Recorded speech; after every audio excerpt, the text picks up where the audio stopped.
This is for Edse 657. This is a brief synopsis of my unit plan.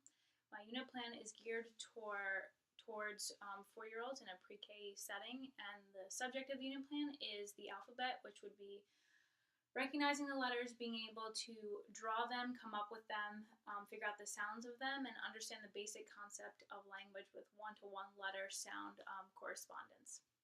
So what I would do is each day have a different letter that would be targeted, and then at the end of the week we would go over all of them for repetition.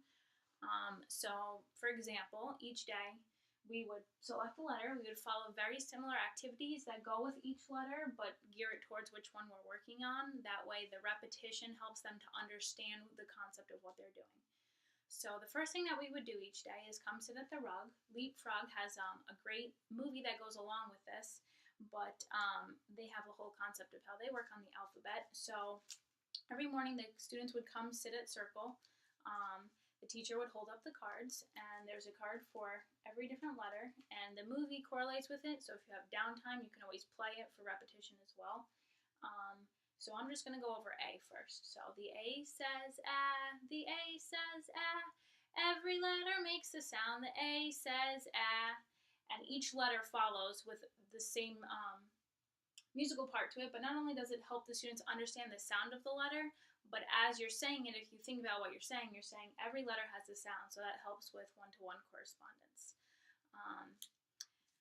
Next, you would have the letter on the board. I have all these up for now just because those would be the ones that we would be working on first, but you would have the students say the letter and the sound, so A, and we would just start with the short sound of it, so ah, and then you would have the students come up with words. They could either raise their hands and you can come up with words and write them on the board, or you could pass words out. For example, we have apple here.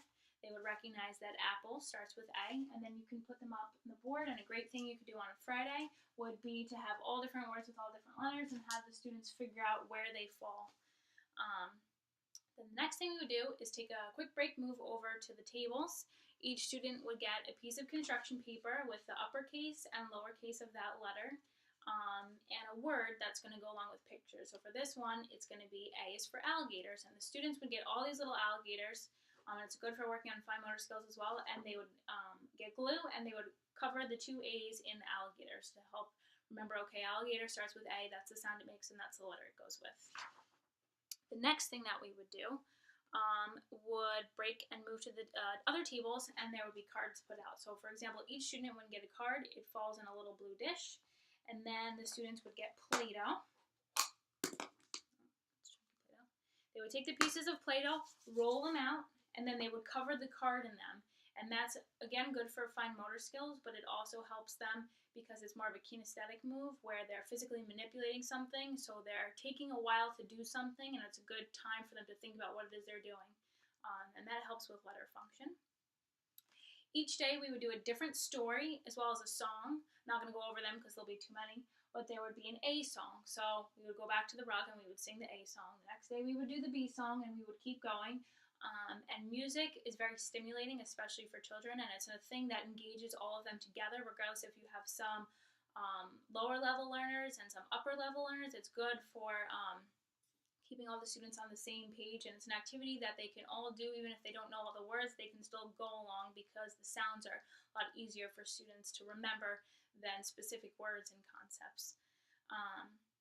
Then we would wash hands and have snack, and each day we would have a different snack that goes along with the letter that we're doing. So for example, for A, we would make apple pies.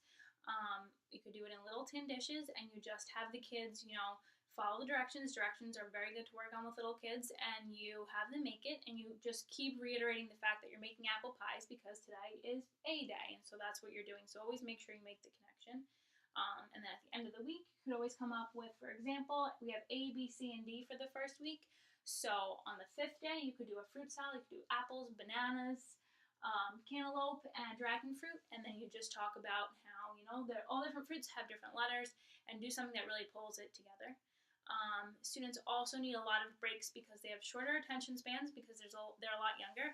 So on the different days you're doing different letters, you can have different free time activities for them. So perfect one for A would be animals have different centers with different animals. You can have them start with A because you have alligators and ants and all different types of things that start with A. And you have the students playing with the toys, and again, you just reiterate the fact that we're playing with these toys today because they're animals, and animal starts with A, and that's the letter that's being worked on.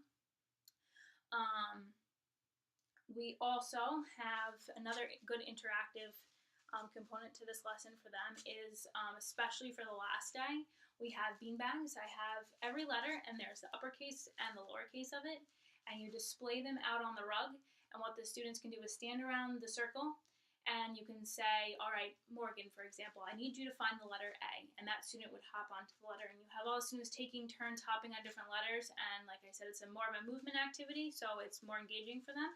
And if that's too simple for them, you can say a word, for example. So I can say animal, and instead of them knowing to hop to A, they have to say the word and the sound, and then they think about the sound and what letter it is, and then they hop onto it. So it's just a more of a engaging way for them. And then you go through the alphabet. So every week you can do different letters, but as long as you follow the same routine, they know what to expect. And you always need to make sure that you're reiterating everything. And a good way to kind of tie the activity up at the end is bring them back to where they started on the rug. And you go through, and the first day you're just going to do A, and eventually you get through the whole alphabet. And as you reiterate things, then it stimulates them to remember them. And all of the benefit for this unit plan is that it involves auditory ways of learning, kinesthetic ways of learning, visual ways of learning, because there's all different types of learners, so you need to make sure that you're always reaching out to the needs of all different types of learners.